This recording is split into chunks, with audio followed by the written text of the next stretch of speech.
Ed Woodward might have left Manchester United over a year ago, but his catalogue of mistakes are still hurting the club today. Woodward advised the Glazer family on their acquisition of United in 2005, and he took charge of full operations as the club's executive vice-chairman in 2013, a role which he spent 9 years in before exiting last year. United spent over £1 billion in transfer fees during Woodward's time as executive vice-chairman, and his tenure was a colossal failure.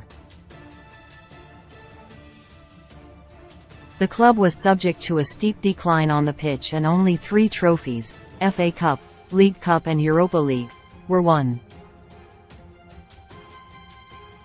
Transfer windows under his leadership were often farcical and millions were splurged in a scattergun strategy, although outgoings also became an issue during Woodward's time, with the club finding it difficult to offload Deadwood. United have sold just 3 players for more than £25 million in the club's history: Angel Di Maria, Romelu Lukaku and Cristiano Ronaldo. And they made significant losses on multiple players, particularly whilst Woodward was the kingmaker. His biggest critics said he was in over his head as executive vice-chairman, and his body of work suggested that was a fair assessment. Woodward's strategy was regularly baffling, and that included tying down peripheral players on longer deals. The Bristol University graduate developed a plan during his time at the club, which decided it was smart to give peripheral players, like Phil Jones and Eric Bailly, new contracts to increase their resale value down the line. The plan did not work.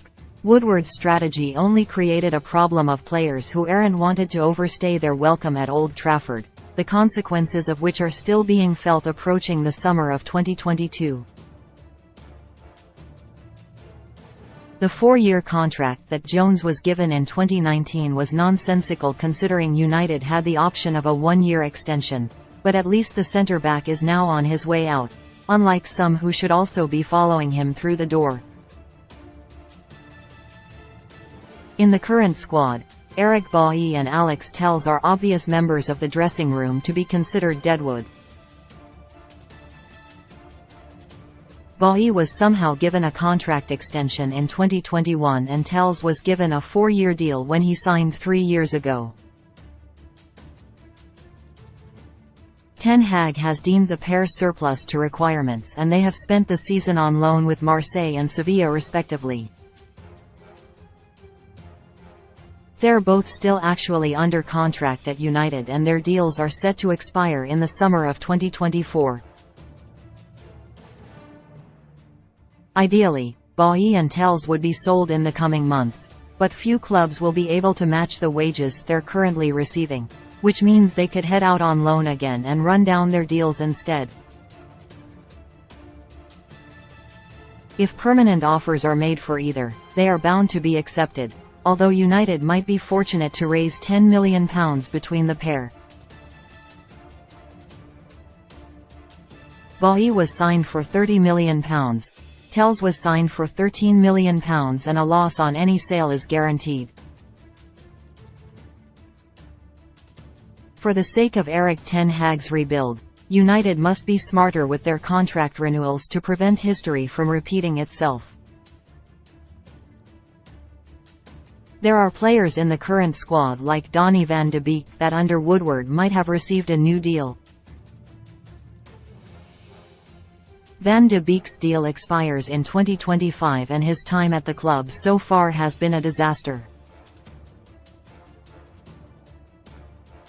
The player could still turn it around, but based on his displays so far, his contract should not be prolonged anytime soon to increase his resale value.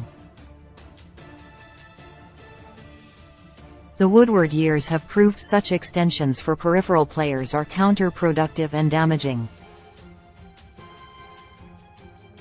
Any contract extension at United must be earned, not just carelessly handed out.